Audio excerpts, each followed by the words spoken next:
Welcome to Mock Draft Monday, a series that I'm going to start doing on a weekly basis to get familiar with NFL prospects, to learn about the players the Lions could potentially draft, learn about the prospects in the 2025 class, because in just over 2 months, the NFL draft will happen and the Detroit Lions will have their roster for next season. And with the combine just over a week away, pro days right after that, and the NFL draft quickly approaching, there's going to be a lot of prospects to cover in a very short amount of time, and mock drafts are the perfect way to learn about them. So today we have a 7-round mock draft with trades, with reaches, with steals, and so many other great aspects of the draft. And we're going to learn about quite a few prospects and how they could help the Detroit Lions in 2025. So with that being said, let's take a look at the 28th overall pick and go through the 2025 Detroit Lions mock draft. So with that being said, start off with pick 28. And as the draft went by, there were a lot of good players that went off the board. Guys like Mike Green, guys like Kenneth Grant, guys that a lot of Lions fans want with the 28th overall selection that just weren't going to be available at that pick. And so I decided to make a pretty big move early on, and I decided to trade the 28th overall pick with the Houston Texans. Now, Houston called and offered quite a package. For the 28th overall pick, they wanted to give up, and they were willing to give up the 58th pick, the 89th pick, and a second-round pick in 2026. They would trade up for Derek Harmon of the Oregon Ducks, improving on their defensive line and adding some solid depth and adding quite a bit of size to their front seven.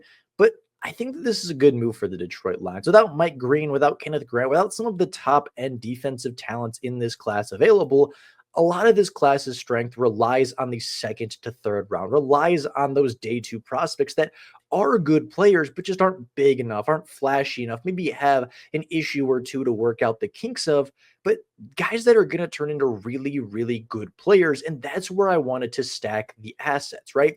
You go from having just 2 picks in the top 100, being 28 and 60, to now having 4 picks within the top 101. You hold pick 59, you hold pick 60, hold pick 89, you hold pick 101, and all of a sudden the draft class and the value of that draft class looks like it doubled with just a singular trade. Not to mention getting that second round pick from next season could potentially help you trade up in this draft or trade for a player this offseason outside of the draft process entirely. So I like the move for the Detroit Lions. I thought it made a lot of sense, and doubling up in the second round to get 2 really good trench players made a lot more sense than potentially reaching on just a singular one at 28. So with that being said, with the 58th overall pick in the NFL draft, I selected JT Tuimoloau, edge rusher from Ohio State, a player that stands at 6'4", 277 pounds. Now, a lot of people are going to be upset because he is a senior. He is an older prospect, and he is a day 2 prospect for a reason.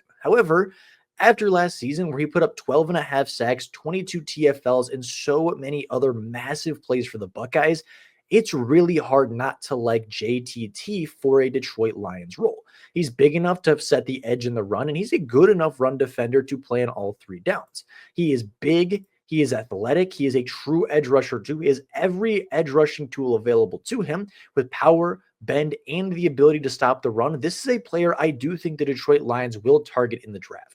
Yes, he took a little bit longer to develop. Yes, as a 5-star prospect, he really didn't produce big numbers until his senior season, but there are lots of players that didn't produce until their senior seasons and go in the first round, let alone the second round. You're talking about Jalen Phillips, who didn't really explode until his senior season. You're talking about Leatu Latu from last year, really didn't have a big year until his senior season at UCLA. And so many other players go through their collegiate career. They go back their senior year. It takes them a little while to figure it out, especially at the highest level of competitions in the SEC and the Big Ten.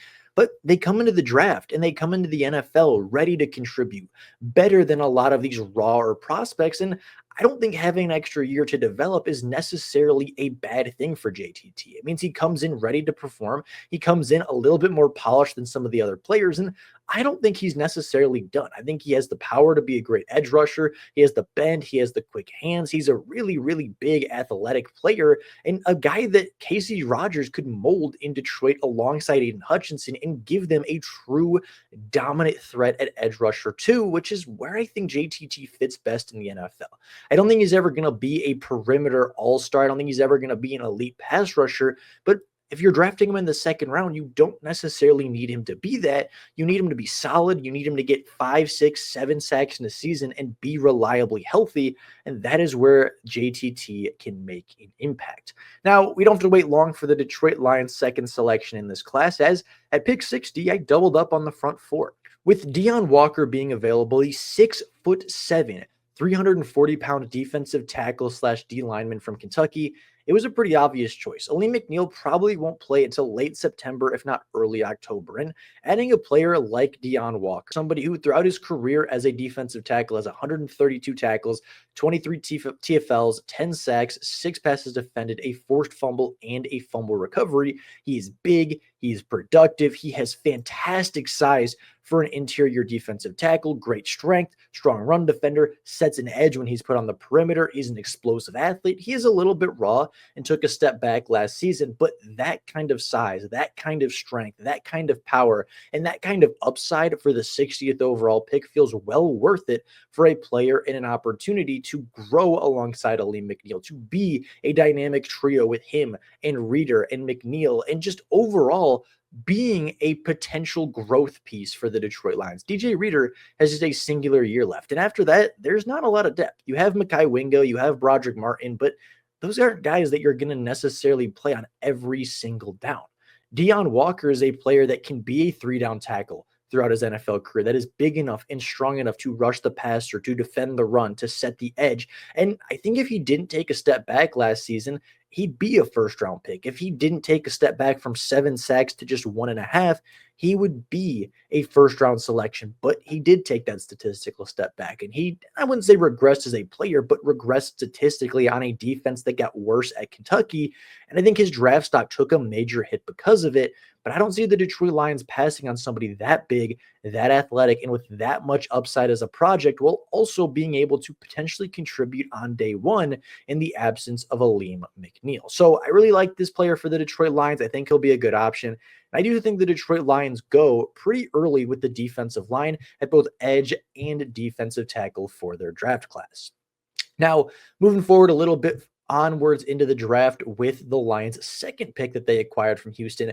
At pick 89, I continue to address the front seven with Jay Higgins, a linebacker from Iowa, a player that, funnily enough, wore 34 just like Jack Campbell, but stands at 6'2", 227 pounds. Over his last 2 seasons as a junior and senior at the University of Iowa, he had 295 tackles, 8 TFLs, 3 sacks, 5 interceptions, 9 passes defended, 3 forced fumbles, and 3 fumble recoveries. Just a year ago, he had 4 interceptions through the year. His instincts are phenomenal. He reads the game so incredibly well. He's a big, physical, willing tackler that can just be everywhere on the field that you need him to be. And he is the Iowa football player, right? He's the hard-nosed, the tough, the gritty, the Jack Campbell, the Lucas Van Ness, the just gritty football player that gets the job done. Now, is he the biggest or the most athletic or the quickest linebacker in the class? Absolutely not. He is a little bit slow. He is a little bit less fluid than you would want him to be as an NFL linebacker, but his instincts put him in the right spot to succeed. His linebacking ability just is really good, and that's something the Lions could use in the third round, especially if Derek Barnes leaves, especially if Alex Anzalone's out the door next year. Replacing him, pairing him back up with Jack Campbell could be a really good option for them, and I think that pairing the 2 Iowa linebackers potentially to play on the same field yet again isn't a bad idea. Iowa prints linebackers, and Jay Higgins is just the next incarnation of that Iowa pipeline from of course, the college to the NFL draft. So I think a good hard-nosed player, he fits the culture really well. He'd be a great leader in a couple of years. And I do think, especially if Derek Barnes leaves, the Detroit Lions need an upgrade, and they need a high draft pick at the linebacker position.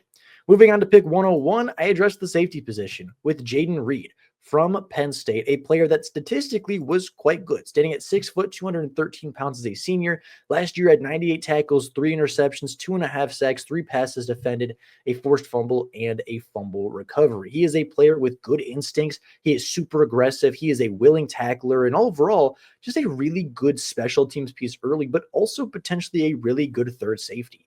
A guy that is strong enough to play in the box as a run supporter, and a guy that is intuitive enough with enough instincts to play outside the box, to play as the deep safety. And while his range isn't incredible and he is a bit over aggressive at times in pursuit, he's a good player. And when he lands, he hits. He is a hard hitter. He is a physical player. He's a strong tackler in the box. And I think he has all the tools to be successful. But like I said, he has some motor issues at times. He is over aggressive and over commits at times, which causes issues. And he's not a great player in man. But I think as a special teams contributor on day one, a potential developmental safety 3 on the back end, you could do a lot worse than pick 101. I think safety is a position the Lions absolutely need to address, especially if JT Tuimoloau is out the door. And I do think that Jaylen Reed is a good player. I think he was a big part of Penn State's defense going to the college football playoffs, and just overall would be a good option for the Lions in the middling parts of their NFL draft. Moving on to day 3, let's go back to the defensive line and select Antwan Powell-Ryland with their 133rd overall pick. Now, this is a player that I wasn't very familiar with before doing the research for this video, but as an edge rusher at Virginia Tech last season, standing at 6'2", 255 pounds, Powell-Ryland was fantastic with 19 tackles for loss and 16 sacks, 3 forced fumbles, and 3 fumble recoveries. He was one of the best edge rushers in college football that nobody seems to know about. Now, he's a little small. He isn't the bendiest player, but he's got really good hands. He's got good power. He sets the edge really well. He's a stout football player, and I think he's a guy that'll go higher than a lot of people think. He'll be the player that nobody really knows coming out of the draft, a player that not very many people are familiar with, but once he hits the field, once he gets to training camp, will be a player that not only gets playing time, but could potentially start in certain situations across the NFL. And I know the Detroit Lions already drafted JTT in this scenario. I know they've already addressed their edge rusher position, but after last year with all of the injuries and really over the last 4 years with limited production, I can't think of a better way to address the defensive line than adding 2 different players that had over 12 and a half sacks and 19 tackles for loss. There are 2 very productive players, 2 players that fit what the Detroit Lions like in an edge rusher, and I think players that could fit what the Detroit Lions need as far as the offseason goes this season. He has good leverage in the pass rushing game. He has great pad level, great use of hands, a punishing hitter. He's a little bit small, isn't the bendiest, isn't the most physically gifted player, but when has that ever stopped the Detroit Lions in the past? They've drafted players with short arms. They drafted players with physical limitations.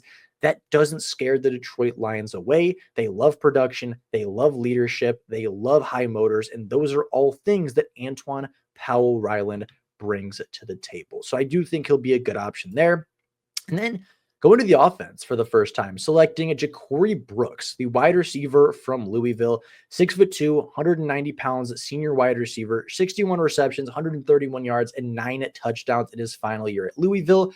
Before that, he was a member of the Crimson Tide, where he didn't see the most volume, but he still saw a lot of touchdowns. He had 8 touchdowns as a Bama receiver as a sophomore, had 3 in his junior season before transferring away, where he saw his opportunities diminished greatly. He saw less targets, saw less receptions, and saw less yards, but on very limited time on the field, he saw 3 touchdowns and has really been a touchdown machine throughout his NFL career or throughout his collegiate career.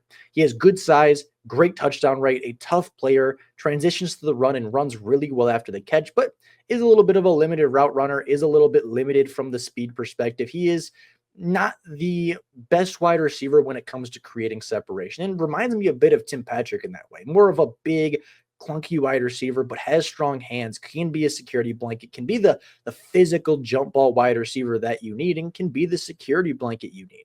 He blocks pretty well. He's a willing blocker. He's a great touchdown red zone threat, and just a guy that can round out the Detroit Lions wide receiving core with kind of a Tim Patrick replacement if he doesn't return throughout free agency.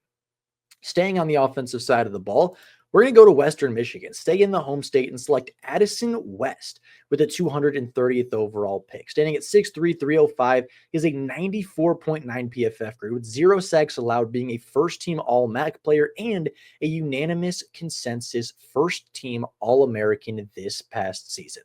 He allowed not a single sack, very few pressures, very few hits, and while it is true that he is from a small school, that he is a small player, he has fantastic technique, he is extremely clean, and I think will be a day 3 gem of players that the Detroit Lions could potentially have their eyes on. Last year, they drafted Christian Mahogany in the 6th round, and this year, they could draft a player like Addison West in the 7th round, stash him on the back end of the roster for a year, and when Graham Glasgow leaves, they can replace him with Addison West. Have 2 guards on rookie contracts that are just good, clean, great players that get the job done and are not the flashiest guys, aren't the flashiest picks, but that's how you succeed in the NFL. You find those late round gems, and Addison West is my biggest gem so far throughout the draft process and throughout the researching cycle. So I like that a lot. And then with the final pick, the Detroit Lions select Caden Prescorn, the tight end from Ole Miss, 6'6", 215, good red zone weapon. Last year, 27 receptions, 401 yards, and 3 touchdowns. He's big.